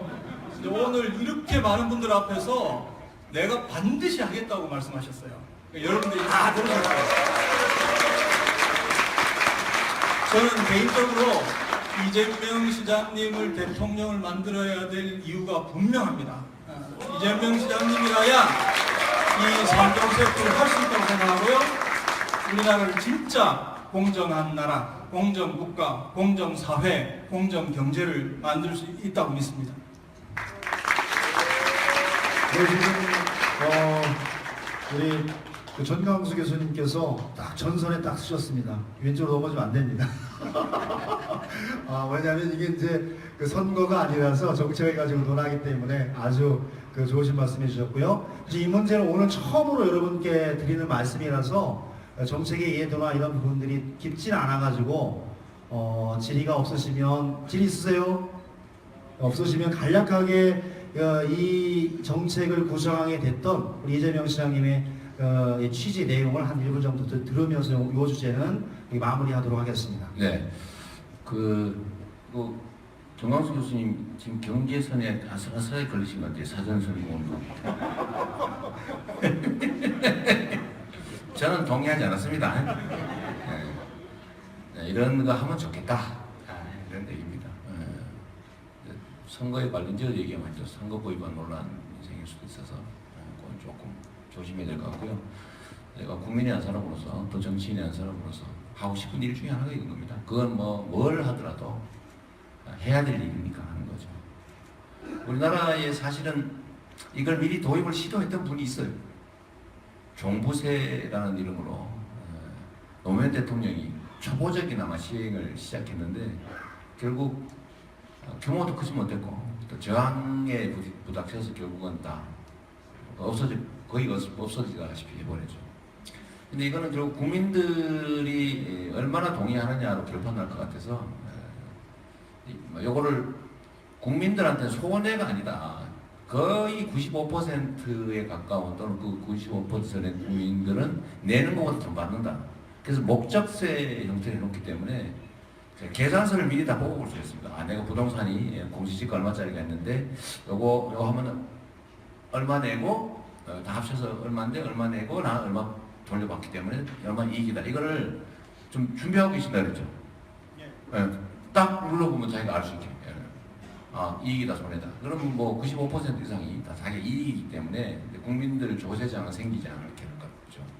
그래서 저는 뭐 정책이나 이런 거 만들 때 이런 걸 좀 고려해야 된다. 그래서 법인세 증세도 일부러 그래서 440개 기업 500억 이상 영업이익만 이렇게 하는 거죠. 나머지는 다 이익이니까요. 그래서 이미 한번 해봤던 건데 이거 우리나라에 도입됐으면 좋겠다는 생각 하나 들고. 또 기본소득도 30만 원 하니까 뭐 한 달에 25,000원 뭐 이렇게 말씀하시는 분들이 있어요. 처음은 그렇죠. 처음부터 어디 배구를 막 어디 스웨덴 어디죠? 스위스? 저 300만 원 이렇게 할 수 없잖아요, 그죠? 조금씩 늘려간다. 그리고 나중에 예를 들면 환경세 뭐 이런 것도 논의를 좀 확대할 수 있을 거고 국민들 동의가 높으면 좀 더 세율을 올려서 더 많이 그런 다음에 더 많이 기본소득을 지급할 수도 있겠죠. 네, 그런 쪽으로 갔으면 좋겠고 저는 이게 국민들한테 제대로 설명하면 저는 크게 저항 없이 국토보유세 그 다음에 전국민 기본소득 이거는 뭐 통과될 수도 있겠다. 약간 시간이 필요하겠죠. 저는 가능하다고 그게 가능하게 되는 건 결국 국민의 힘이 아니겠냐 생각합니다. 네.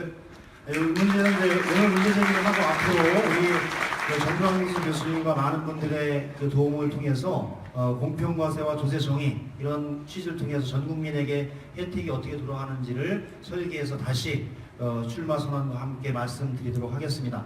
자, 그러면 이제 네 번째 주제를 한번 선택해 보겠습니다. 앞으로 한번 틀어주세요. 공. 자, 공 한번 외쳐보시죠. 하나, 둘, 셋.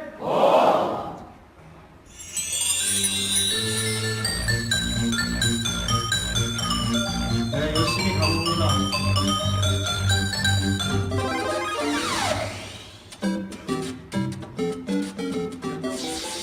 아우, 네, 당첨됐습니다.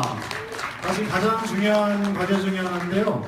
우리 그 서울지방변호사회 또 회장님을 역임하셨고 현재 변호사로 하고 계시는 우리 나성철 변호사님께서 사법개혁 전체, 검찰개혁 포함해서 같이 말씀해 주도록 하겠습니다. 뜨거운 박수로 한번 환영해 주십시오. 네, 안녕하십니까. 나승철 변호사입니다. 이 사다리 타기 너무 재밌죠? 저 초등학교 때 어머니가 공부하라고 밖에 이제 학원 가라고 그러면은 학원 안 가고 1시간씩 2시간씩 어떤 뽀글뽀글 음향 효과인 것 같은데 너무 재밌는 것 같습니다. 여러분들 혹시 이분들 이름 들어보셨나요? 홍만표, 진경준, 우병우, 김수청, 최유정, 김영준 들어보셨죠? 이분들이 다 법조비리에 연루되신 분들이죠. 그런데 정말 놀라운 게, 정말 충격적인 게 이분들이 전부 다 2016년도에 문제가 되었습니다. 2016년 한 해에만 이렇게 많은 법조비리가 마치 고구마 뿌리 올라오듯이 줄줄이로 엮여왔습니다. 여러분, 공정사회는 결국에 공정한 법 집행으로 마무리가 됩니다. 근데 우리 검찰 어땠습니까? 산 권력에는 약하고 죽은 권력에는 가혹했죠. 정권이 서슬퍼럴 때는 건드리지도 못하고 정권의 호위병 노릇을 하다가 정권이 끈 떨어질 것 같으면은 아주 그냥 더듬이를 이렇게 잘 더듬어가지고 바로 끈 떨어졌구나 하고 수사에 들어가고는 했습니다. 강자에겐 강하고 재벌들은 다 풀어주죠. 노동자들이 조그만 불법 파업이라도 했다 치면 또 다 잡아갑니다. 여러분, 검찰이 이럴 수 있는 이유는 뭐냐면은 결국에는 산 권력이 검찰의 임명권을 가지고 있기 때문입니다. 그리고 우리나라 같은 경우에는 특이하게 수사권, 기소권을 모두 검찰이 가지고 있습니다. 이런 나라가 전 세계적으로 없고 어떤 분들은 이게 일제시대 때 독립투사들 빨리빨리 때려잡으려고 들여온 제도가 아직까지 남은 거다. 그렇게 설명하시는 분도 있습니다. 아까 우리 이재명 시장님이 그래서 말씀을 하셨죠. 검사장 직선제, 그리고 검경수사권 조정, 공수처. 검사장 직선제는 여러분 교육감 선거 생각하시면 됩니다.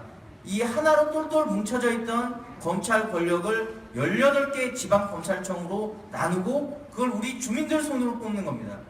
우리 시장님 항상 박수 좀 쳐주세요. 우리 시장님 항상 권력을 국민에게 돌려드리겠다 말씀 많이 하시잖아요. 우리가 뽑지 않았던 검찰 권력을 국민들에게 돌려드리는 게 바로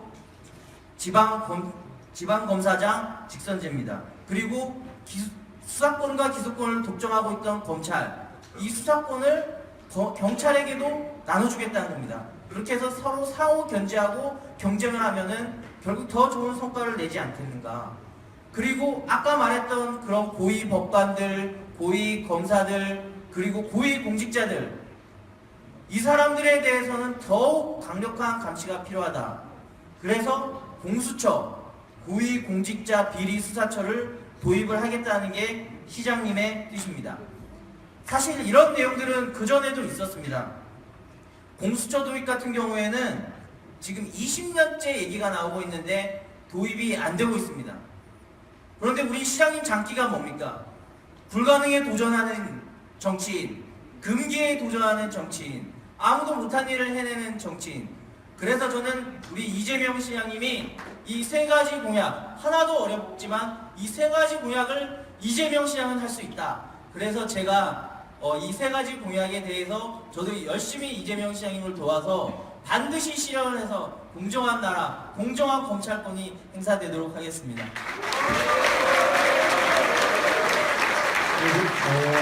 박수선이나의 말씀을 보시니까 연구보다는 출마를 하셔야 될 것 같아요. 서울지방검찰청장으로. 그래서 하여튼 여러 가지 핵심적인 세 가지를 말씀해 주셨고요. 여러분들은 또 이 문제에 관해서는 또 여쭤볼 말씀이 좀 있으실 것 같아요. 그래서 한번 자연스럽게 짧게 질의해 주시면 좀 좋겠습니다. 자, 마이크 좀 갖다 드리시죠. 네, 성남시민 성백만입니다. 사법개혁, 검찰개혁하고 조금 거리가 있는데 이게 헌법에도 조금 제가 하고자 하는 얘기가 헌법에도 조금 걸릴 것 같아요. 그 개인재산 보호하고 지급자의 선택 여기에서 좀 걸릴 것 같은데 지금 현재 우리나라에서 벌어지고 있는 일들이 정말 진짜 너무너무 창피스럽거든요. 내 나라가 이렇다라는 게 그게 뭐냐면 뭐 최순실 박근혜 얘기할 것도 없고 검사라는 사람이 판사라는 사람이 뭐 전직 어쩌고 저쩌고 해서 126억 먹어도 무죄가 되고 방산비리가 국가의 안보 자체를 위협하는 건데 그거는 무슨 생활형 범죄 이렇게 되고 이런 일들이 일어나는 것들이 참 개탄스럽고요. 그래서 저는 그 공직에 있는 사람이 자기 권력을 이용해서 부정한 일을 저지른 사람한테 전 재산을 몰수하자. 그래서 이 사람들이 진짜 거지가 돼가지고 비정규직이라도 취업해서 평생 먹고 그리고 살아보게 한번 체험하는 그런 기회를 주자. 그런 얘기를 하고 싶고요. 또 하나는 무슨 학교 선생님이네 교장이네 하고 자기 제자들한테 성추행하는 그 쓰레기들 법조 자기 직위를 이용해서 부하 직원들한테 아주 못된 짓을 하는 이런 사람들 또 변호사라고 하면서 오히려 범법자들을 옹호해주고 수억씩 챙기는 이런 사람들한테 자격을 영구 박탈시켰으면 참 좋겠다. 이게 이제 그 직업 선택의 자유 걸리는 부분인데 이런 것을 법제화해가지고 쓰레기들이 다시 공직에 발디딜 수 없는 그런 사회를 만들어주는 게 공정국가, 공정사회를 위한 선행될 조건 아닌가 이렇게 생각이 됩니다. 네, 고맙습니다. 여기 정의로운 시민께 뜨거운 박수 한번 부탁드립니다. 이거는 제가 보기에는 이제 지금까지 얘기했던 그 적폐청산의 가장 나쁜 사례를 말씀해 주셨고요. 그래서 우리 나승철 변호사님께서 이거는 뭐 길지 않은 답변일 것 같아요. 아까 말씀을 다 하셔서 간략하게 코멘트 해주시고 이거는 마무리하도록 하겠습니다. 예, 그 고위공직자의 비리 엄벌해달라. 그리고 갑질하고 그런 사람들 완전 박탈을 해달라. 그러니까 부정부패 끝까지 추적을 해서 엄벌을 해달라는 말씀이시죠. 제가 볼 때 이재명 시장님이 대통령 되면 끝입니다. 최순실 10억까지 다 추적합니다. 10억까지 다 추적. 그렇다고 얼마 전에 시장님이 저한테 최순실 10억까지 추적하는 방안을 한번 생각해보자고 건의를 하셨는데 우리 시장님이 이렇게 시민들의 마음을 먼저 읽어서 전달을 해주신 게 아닌가 싶은데 이 시장님이 추진하시는 검찰개혁에 모두 들어가 있습니다. 잘 말씀해 주셨고 앞으로 기대해 주셔도 좋습니다. 요 관련해서는 산업개혁 문제고 사실은 부당한 검찰권에 맞서서 성남과 여러 가지 국가를 상대로 해왔던 경험이 우리 이재명 시장님이 많으신데요. 사실 중요한 문제이고 또 의제 문제인 것 같아요. 그래서 1분 정도 우리 시장님이 이 문제 간략하게 한번 언급을 같이 해주시면 고맙겠습니다. 우리 나 변호사님도 경계선 잘 지키시나요? 경계선을 잘 지키시고 뭐 세상에서 우리가 할 수 있는 일이 길은 여러 가지가 있죠. 길은 여러 가지가 있고 부당함이 없는 세상. 근데 부당함에는 여러 가지 유형이 있죠. 경제 영역에도 있을 테고 권력 행사 영역도 있을 테고 온갖 영역이 있죠. 사회 문화 영역도 있을 거고 블랙리스트 만들어 괴롭히는 것도 있고 등등이 있는데 그런 불법적 요소, 부당한 요소, 비윤리적인 요소 이런 것들을 제거하는 게 결국 정치가 해야 될 제일 중요한 일입니다. 부당하게 얻은 이익은 어떻게든지 회수하는 게 문제죠. 그래서 저희가 또 구성하고 있는 것 중에 하나가 이제 리코법, 뭐 재벌들 예를 들면 삼성 이재용 부회장이 상속세 16억인가 내고 지금 현재 한 10조 정도 자산을 마련했다고 하지 않습니까? 그 사실 말이 안 되잖아요. 소득 있는 곳에 과세 있다. 이거 아주 대원칙인데 또 이상하게 쓱싹쓱싹 하다 보니까 막 돈이 막 생겨나고 있어요. 이상한 전에 뭐 사채, 전환사채 뭐 이상하게 발행해가지고 또 상속하고. 근데 이런 것들을 원천적으로 사실은 못하게 하려면 그로 인해서 생긴 이익을 박탈해버려야 됩니다.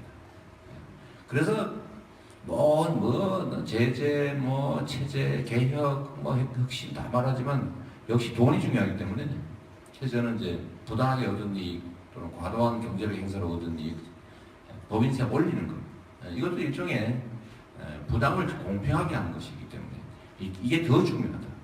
다른 어떤 것보다도 돈에 대해서 제재하고 책임을 묻는 거. 그런 일환으로 당연히 잘못된 건 탈탈 털어야죠, 그죠? 네.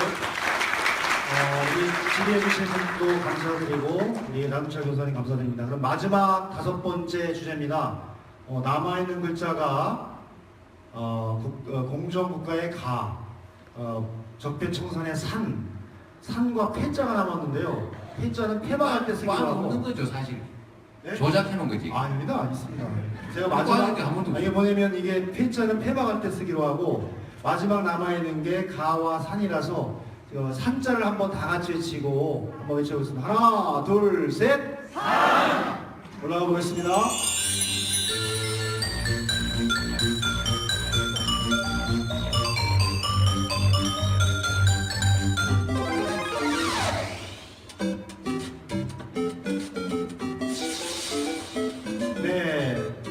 마지막은 우리 정책의 가장 큰 줄기죠. 기본소득과 노동권 강화를 중심으로 한 우리 이재명 시장님 정책의 가장 중요한 줄기입니다. 나머지 그 줄기에서 노동의 몫을 늘려서 우리 사회를 좀 더 건강한 사회로 만들자 그런 취지고 우리 그 정책 관련한 팀들을 전체적으로 이끌어 주시는 좌장이신 우리 이한주 교수님 뜨거운 박수로 말씀 듣도록 하겠습니다.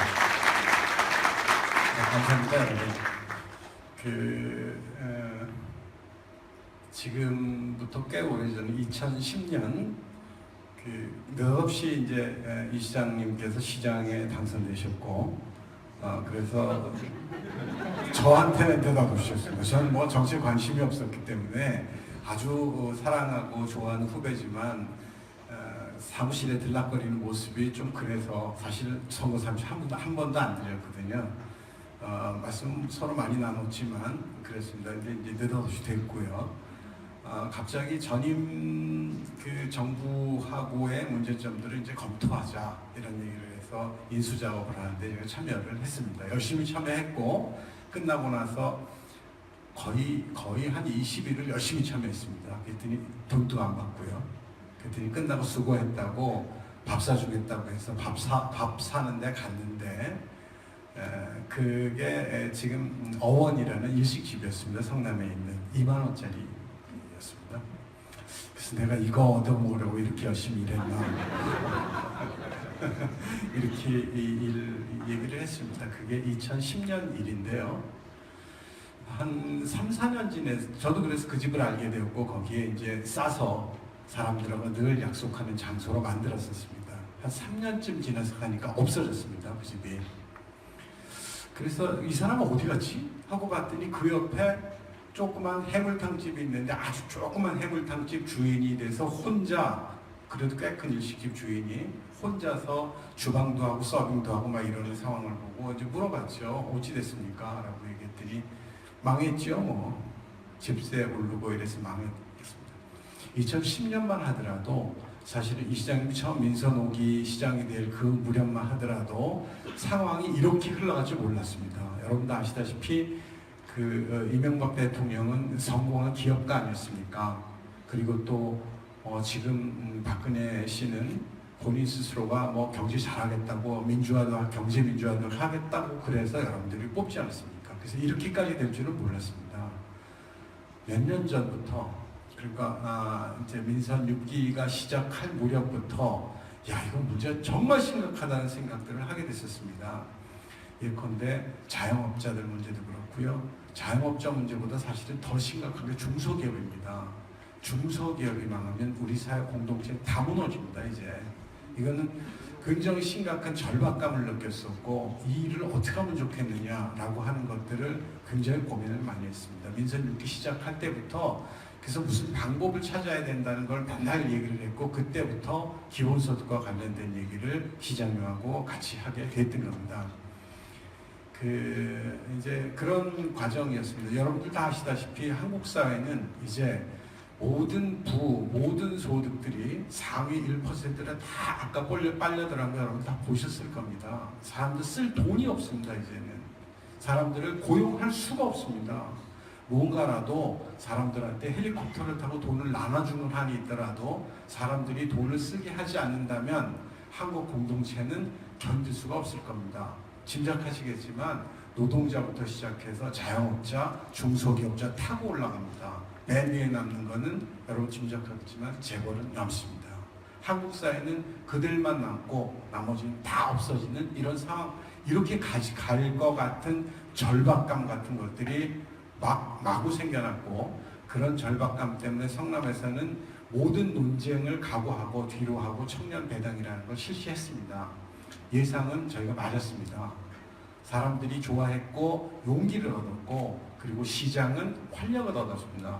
우리는 이게 전국으로 확대될 수 있다는 자신감 이런 것들을 확실히 갖고 있습니다. 특히 저도 저지만 저는 그래도 뭐 그렇게 하면 된다라고 얘기를 하고 또 얼른 돌아가서 제 놀기는 놀았지만 실제 하루하루 피 말리는 정책을 한 거는 이 시장입니다. 그래서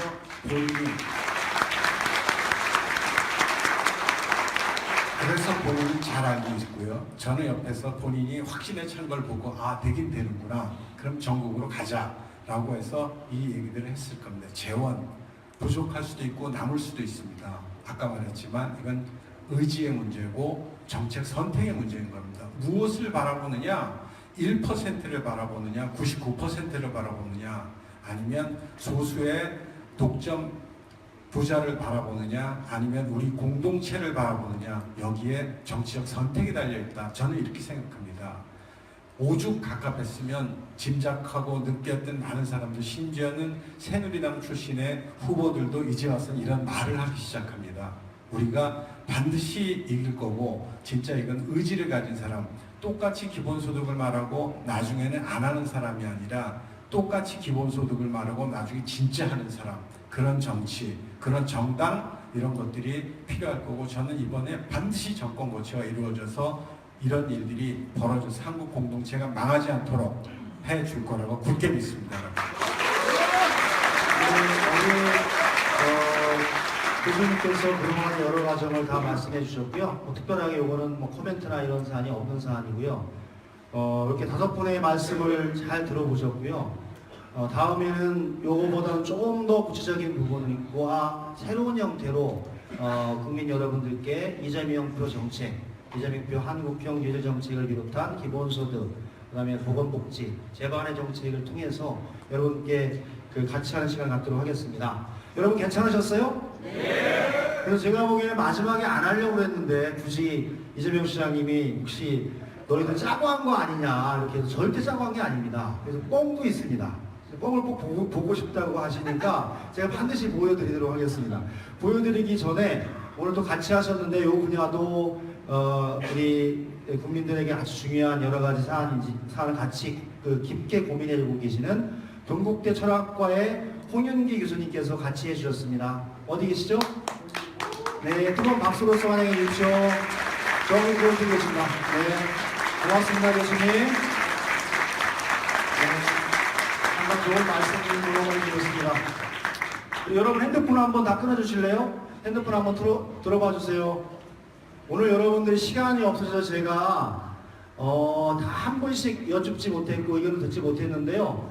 한번 눌러봅시다. 010-3516-1232 010-3516-1232 예, 눌러주세요. 예, 누르시고 저장해 주세요. 이재명 표 정책. 이렇게 해서 여러분들께서 고민하시고 생각하시는 정책이 있으시면 문자 메시지를 주시면 항상 잘 수렴해서 진행하도록 하겠습니다. 저장하셨죠? 네. 이재명 시장님 전화번호 바꾸시는 건 아니시죠? 전화기 한 개 들고 가세요. 있어요. 아, 네, 알겠습니다. 그럼 여러분이 그러면 기다리고 이재명 시장님이 기다렸던 그 마지막 글자가 패인데 전 패회를 하려고 패자를 남겨놨는데 꼭 그걸 하라고 하시니까 한번 크게 한번 외쳐보겠습니다. 하나, 둘, 셋.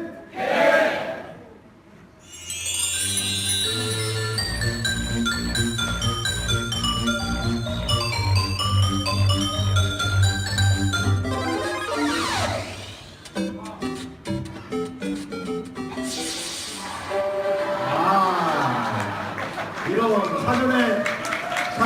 사전에 예고되지 않았는데 그 이재명 시장님이 본인이 원해서 제가 패자를 눌렀기 때문에 이거는 본인이 책임져야 됩니다. 그래서 마지막으로 우리 지구상에서 가장 짧은 노래 있습니다. 우리 이재명 시장님의 노래를 한번 들어보고 오늘 토론을 마감하도록 하겠습니다. 네, 제일 많이 들어온 노래가요. 여러분이 잘 알고 공정국가를 만들고자 하는 가장 짧은 노래를 여러분과 함께 부르도록 하겠습니다. 네. 아니, 일어나세요. 다 같이 일어나세요. 다 같이 부르겠습니다. 사진에 힌트를 줬는데 네. 지금 마무리 말씀하고 노래 부르도록 하겠습니다. 저는 아마도 이 참 2시간이 넘도록 이런 토론의 자리에 이렇게 자리 남아있는 건 대한민국 역사에 없을 겁니다. 그죠? 아마 처음 보셨을 거예요. 네, 여러분들 감사합니다. 저는 뭐 오늘 불려온 사람이고, 여기에 이제 포럼 또 연구진 이런 쪽이 준비해준 자리인데, 정말 많은 분들이 참여해 주셔서 감사드리고, 또, 제가 뭘 할 수 있겠습니까? 다 사실 만들어 주신 거죠. 그게 어떤 경로를 통하든 우리가 꿈꾸는 것들, 꿈꾸는 우리의 나라의 미래, 또 우리가 만들어가는 정책들 이런 게 어떤 과정을 거치든 또 어떤 어려움을 넘어서든 꼭 시행돼서 많은 사람들이 희망을 갖고 열정을 바칠 수 있는 나라, 또 그 나라가 자원과 기회가 제대로 효율을 발휘해서 제대로 잘 사는 나라, 함께 잘 사는 나라, 그런 나라 꼭 만들었으면 좋겠습니다. 이 노래는 사실은 참 여러분들이 많이 듣는 노래인데요. 대한민국은 민주공화국이다, 이 노래 아시죠? 딱 한 소절만 들어보겠습니다. 네. 자, 하나, 둘, 셋, 넷. 대한민국은 민주공화국이다. 대한민국은 민주공화국이다. 대한민국은 민주공화국이다. 자, 다시 같이 하시죠. 대한민국은 민주공화국이다.